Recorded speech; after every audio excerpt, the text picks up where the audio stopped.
चलिए भाई, स्टार्ट हो गया क्या? स्टार्ट हुआ कि नहीं ये बताओ पहले तो। साउंड क्लियर है भाई सभी को?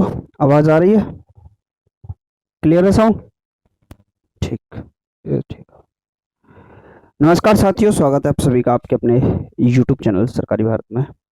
तो मेरे प्यारे भाइयों, जैसा कि आप सभी को मालूम है, सीटेट के लिए अपनी क्लासेस चल रही हैं सीडीपी की, और ये शायद 58 या 59वीं क्लास होगी। और प्रीवियस ईयर के क्वेश्चन पेपर को हम सॉल्व कर रहे थे, जिसमें सीडीपी के क्वेश्चंस को लगा रहे थे। ये सीरीज हमारी कंटिन्यूस है, कंटिन्यूस चलती रहेगी, इसको कभी भी बंद नहीं किया जाएगा।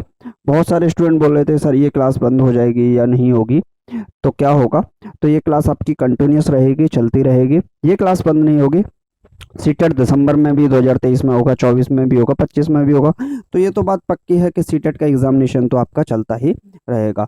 तो ये भी क्लियर है कि आप लोग अगर तैयारी बेहतर तरीके से करेंगे, चीज़ों को, कॉन्सेप्ट्स को पढ़ पढ़ के करेंगे, तो फिर चीज़ें आपकी क्लियर हो जाएंगी। और ऑथेंटिक चीज़ों को पढ़ेंगे, जैसे हम आपको एग्जामिनेशन में जो क्वेश्चंस पूछे जाते हैं उन क्वेश्चंस को करा रहे हैं, क्योंकि क्वेश्चंस रिपीट बहुत ज़्यादा करते हैं पेपर में। सीटेट की खास बात है कि क्वेश्चंस को रिपीटेशन बहुत ज़्यादा किया जाता है यहाँ पर। क्लियर है मेरे भाई? तो आप चीज़ों को देख देख कर पढ़ेंगे, और उन चीज़ों को पढ़ेंगे जिनकी प्रैक्टिस करनी चाहिए। शायद ऑथेंटिक चीज़ों को पढ़ाने वाला यूट्यूब के इतिहास में तो कोई नहीं है, क्योंकि प्रैक्टिस बहुत से लोग करा रहे हैं। प्रैक्टिस की कोई कमी नहीं है, लेकिन जो पढ़ाना चाहिए, जो क्वेश्चंस आपके एग्जामिनेशन में आए हुए हैं, 50 पेपर सीटेट के अब तक हो चुके हैं ऑनलाइन शिफ्ट में, तो उन क्वेश्चंस को कराया जाए तो आपके ऑफलाइन के एग्जाम के क्वेश्चंस तो डायरेक्टली यहाँ से निकल ही जाएंगे, क्योंकि एक पेपर होने वाला है, वही चीज़ें घूम फिर कर देखने को मिलेंगी।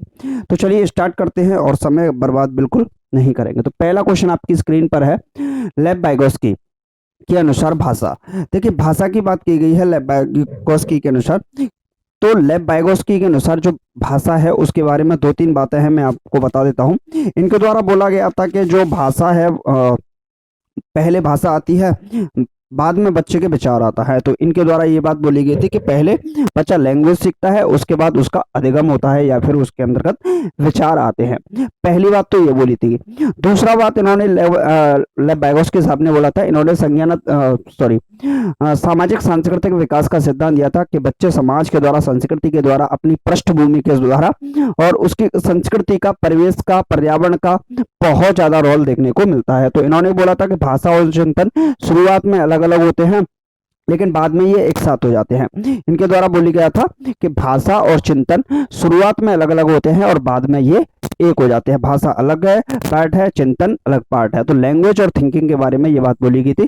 शुरुआत में अलग अलग एस्पेक्ट होते हैं, लेकिन बाद में जब बच्चे की एज बढ़ती जाती है तो उसके साथ ये एक हो जाते हैं। प्राइवेट स्पीच की बात की गई थी, खुद से मनन करने की बात की गई थी, चिंतन की बात की गई थी। बच्चा खुद से बात जो करता है उसको प्राइवेट स्पीच का नाम इनके द्वारा दिया गया था। इनके द्वारा भाषा संज्ञानात्मक विकास में क्या है, महत्वपूर्ण और बेहद महत्वपूर्ण भूमिका निभाती है। और भाषा संज्ञानात्मक विकास में एक सुसाधक या सुगम करता या फैसिलिटेटर का कार्य करती है, जो कि सुविधादाता का कार्य एक तरीके से कर सकती है। संज्ञानात्मक विकास में भाषा का बहुत बड़ा रोल देखने को मिलता है, और इसे भाषा कॉग्निटिव डेवलपमेंट को गाइड भी करती है एक तरीके से। ये बातें इनके द्वारा बोली गई थी। तो जितनी भी बातें लेव वाइगोस्की के द्वारा बोली गई थी, वो सारी की सारी बातें मैंने आपको बता दी हैं, जो कि लैंग्वेज से रिलेटेड हैं। क्लियर है मेरे भाई? रूसी मनोवैज्ञानिक थे और सामाजिक सांस्कृतिक विकास का सिद्धांत दिया था। जेडपीडी, जोन प्रॉक्सिमल डेवलपमेंट के बारे में इन्होंने बात की गई थी। निकटस्थ समीपस्थ विकास के क्षेत्र के बारे में बात की गई थी। ये भी क्वेश्चन अभी पूछा गया था पिछले पेपर में। और प्राइवेट स्पीच किसने बात की थी? तो लेव वाइगोस्की द्वारा बात की गई थी। तो ये भी क्वेश्चन सबसे पूछा गया था। स्कैफोल्डिंग, पाण या ढांचे के बारे में भी इनके द्वारा बात की गई थी। तो ये सारे के सारे क्वेश्चंस आपके एग्जामिनेशन में देखने को मिल सकते हैं। तो भाषा के बारे में, बच्चे भावात्मक विकास के द्योतक हैं, जिसको बोलेंगे हम is indicative of emotional development of children. बच्चों के क्रियाकलापों और सोच में बाधा पैदा करती है। लैंग्वेज कभी भी हिंड्रेंस का कार्य नहीं करेगी, बाधा का कार्य नहीं करती है, रुकावट का कार्य नहीं करती है। रुकावट के लिए लेव वाइगोस्की साहब बोलेंगे खेद है भाई। बच्चों की सोच को बढ़ावा देने में मदद करती है। ये बात बिल्कुल सही है, क्योंकि ये बात बच्चों की सोच को बढ़ावा देने में बिल्कुल मदद करती है, और ये प्रमोट करेगी एक तरीके से एडवांसिंग देयर थिंकिंग, तो हेल्प्स करेगी, सहायता करेगी ये एक तरीके से। मैंने शुरू में ही बोल दिया था, पहले भाषा आती है उसके बाद विचार आता है। भाषा संज्ञानात्मक विकास में महत्वपूर्ण भूमिका निभाती है और एक सुगमकर्ता का कार्य करती है। बच्चों के संज्ञानात्मक विकास पर कोई प्रभाव नहीं पड़ता, आप कैसे बोल सकते हैं, तो द्योतक भी नहीं होगा।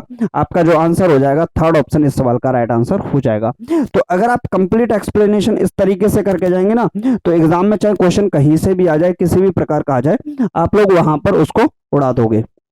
क्लियर है? तो कंप्लीट एक्सप्लेनेशन आपको देखने पड़ेंगे, चीजों को समझना पड़ेगा। नेक्स्ट क्वेश्चन है, अक्सर गुलाबी रंग को लड़कियों से और नीले रंग को लड़कों से जोड़ना निम्न में से किसे दर्शाता है? देखिए, हम अगर लड़कियों की बात करें कि गुलाबी रंग को लड़कियों से जोड़ देते हैं और नीले रंग को लड़कों से जोड़ देते हैं। क्लियर है मेरे भाई? तो ये किसको दर्शाता है? आप बोलो कि लड़कियां क्रिकेट नहीं खेल सकती, लड़कियां फुटबॉल नहीं खेल सकती, लड़के ही क्रिकेट खेलेंगे, लड़के ही फुटबॉल खेलेंगे, लड़कियां टीचर बनेंगे और लड़के प्रोफेसर बनेंगे, आप ऐसा बोल दो, लड़कियां डॉक्टर बनेंगे, लड़के सैनिक बनेंगे, आप ऐसा बोल रहे हैं। तो ये कहीं ना कहीं ये स्टेरियोटाइप्स को दर्शाता है, जेंडर इक्विटी के खिलाफ होता है और जो जेंडर समानता का विरोध करता है। ठीक है मेरे भाई?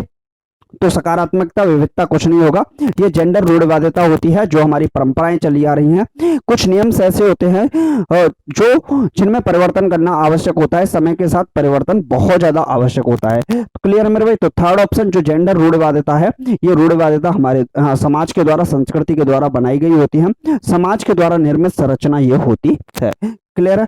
तो ये आपका थर्ड ऑप्शन सही हो जाएगा। चलिए नेक्स्ट क्वेश्चन देख लेते हैं क्या है क्वेश्चन। क्वेश्चन बहुत आसान है, कौन स्टूडेंट इस क्वेश्चन का आंसर देगा? विद्यार्थियों में पनपी रूढ़िवाद धारणाओं को चुनौती देने के लिए क्या महत्वपूर्ण है? क्या महत्वपूर्ण है? यानी कि आपसे पूछा है चुनौती देने के लिए क्या महत्वपूर्ण है, यानी कि आपको नेगेटिव चीज बतानी एक तरीके से, रूढ़िवाद धारणाओं को जो चुनौती दे। तो इस तरह के उदाहरण प्रस्तुत करना जो उस प्रकार की रूढ़िवाद धारणाओं को नकारते हो, उस तरह के उदाहरण प्रस्तुत करना जो उस प्रकार की रूढ़िवाद धारणाओं को नकारते हैं।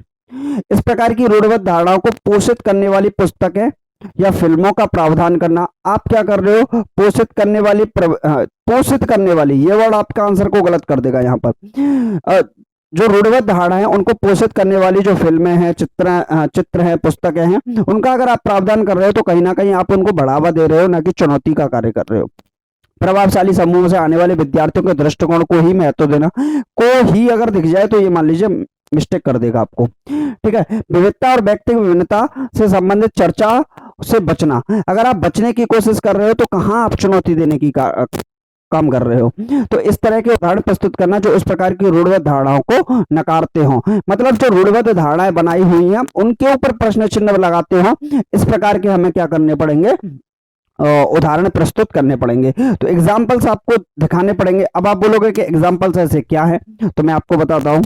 हिमा दास कौन है? स्प्रिंट मतलब एक तरीके से रनर है और भागती है। तो आप बोलोगे कि रनिंग तो भाई हुसैन बोल्ट ही करेगा, यानी कि रनिंग कौन करेगा? लड़के ही करेंगे, लड़कियां नहीं कर सकती। लेकिन हिमा दास स्प्रिंट रनर का है। नीरज चोपड़ा भाला फेंकते हैं, तो इसका मतलब कोई लड़की भाला नहीं फेंकेगी, आप ऐसा बोल रहे हो, तो ये नकारने की बात नहीं होती है, तो आप नकारने की बात करोगे। मिताली राज की बात करें तो क्रिकेट में, स्मृति मंदाना की बात करें तो क्रिकेट में इनका बहुत बड़ी भूमिका है। ठीक है? तो आप ये नहीं बोल सकते क्रिकेट नहीं खेलेंगी लड़कियां, तो कहीं ना कहीं रूढ़िवाद धारणाओं को आप नकारते की बात यहाँ पर चल रही है। क्लियर है मेरे भाई?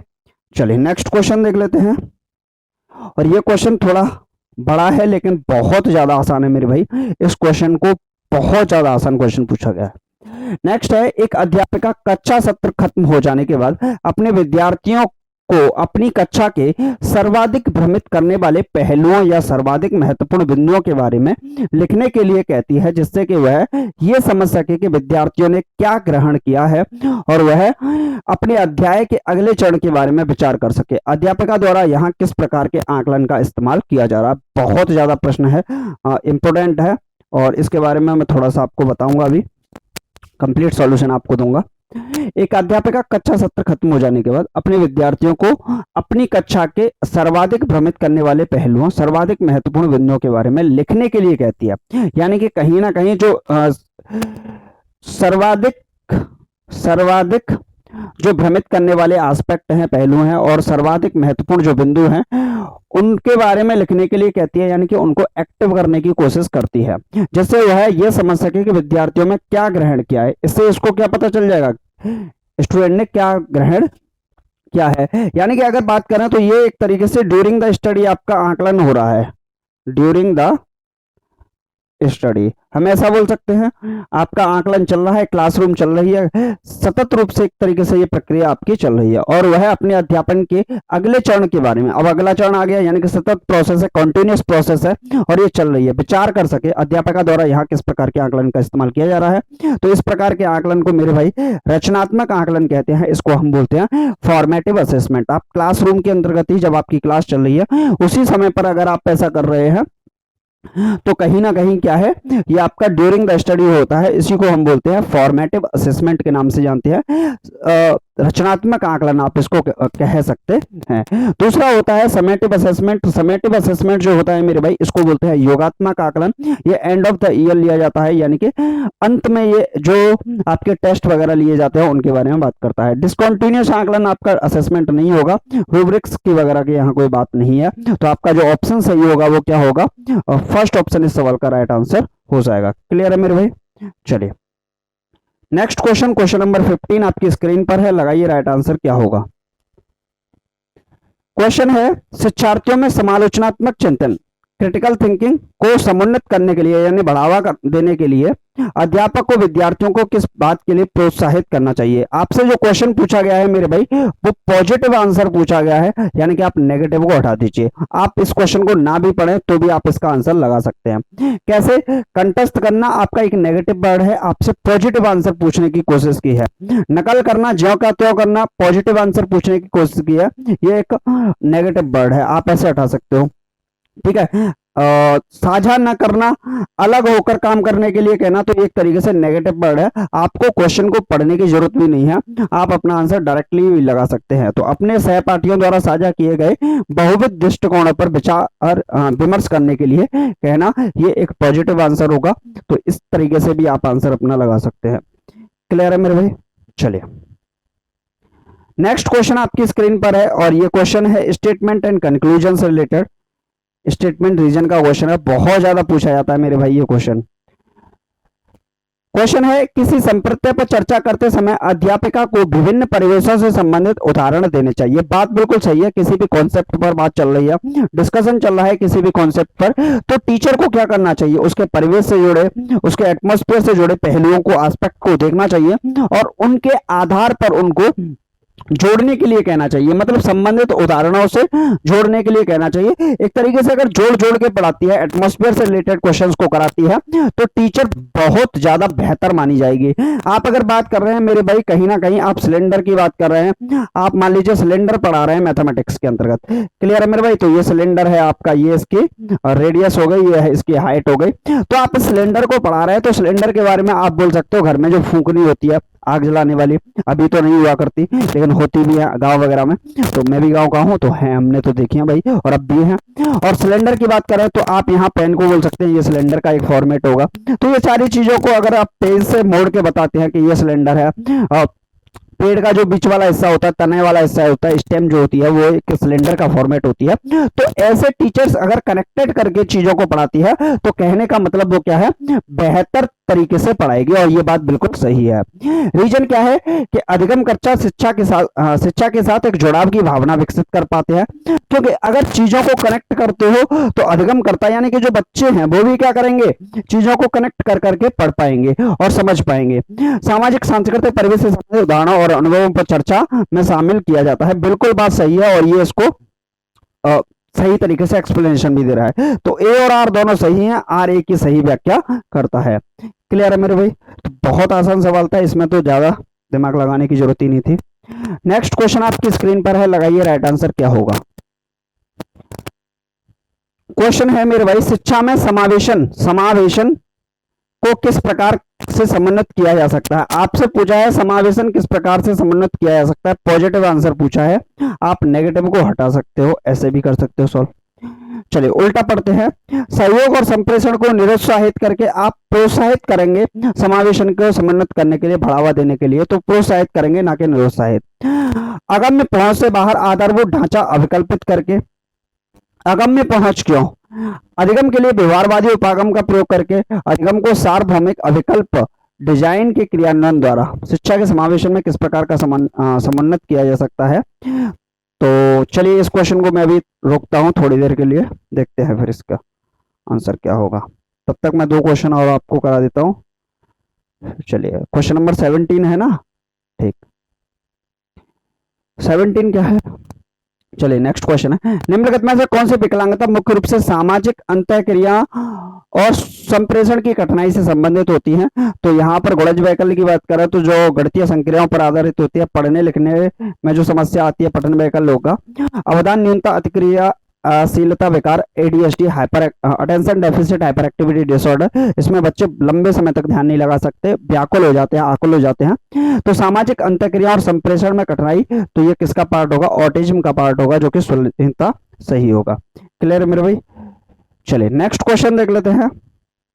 नेक्स्ट क्वेश्चन मेरे भाई, आपकी कक्षा में एक दृष्टिबाधित विद्यार्थी है, दृष्टिबाधित है, देख नहीं सकता, आप उसके लिए टच एंड फील मटेरियल का यूज कर सकते हैं, छू कर सके, महसूस कर सके।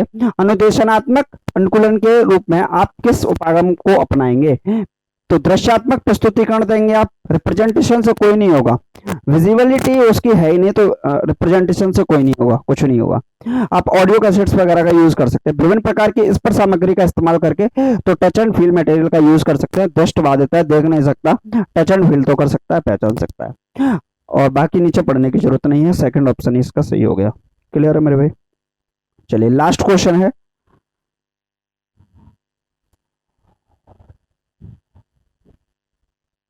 रेयान ने 3 वर्ष की अवस्था में ही बिना किसी औपचारिक प्रशिक्षण और सहयोग के कविताएं एवं गीत रचना आरंभ कर दिया तथा वह बिना किसी अवप्रेरणा के इनका आनंद भी लेता है। यह विशिष्ट रूप से किसका द्योतक है। तो ये अगर चीज बात करें तो ये कहीं ना कहीं प्रतिभाशाली होने की बात है। क्लियर है मेरे भाई। तो गिफ्टेड चिल्ड्रन है एक तरीके से रेयान, और उसकी बात यहाँ पर की गई है। तो क्वेश्चन नंबर 17 हमने छोड़ा था और हमने छोड़ दिया है, तो आप इसका आंसर आप लोग चेक करिएगा, गूगल से सर्च कीजिएगा और कमेंट बॉक्स में इसका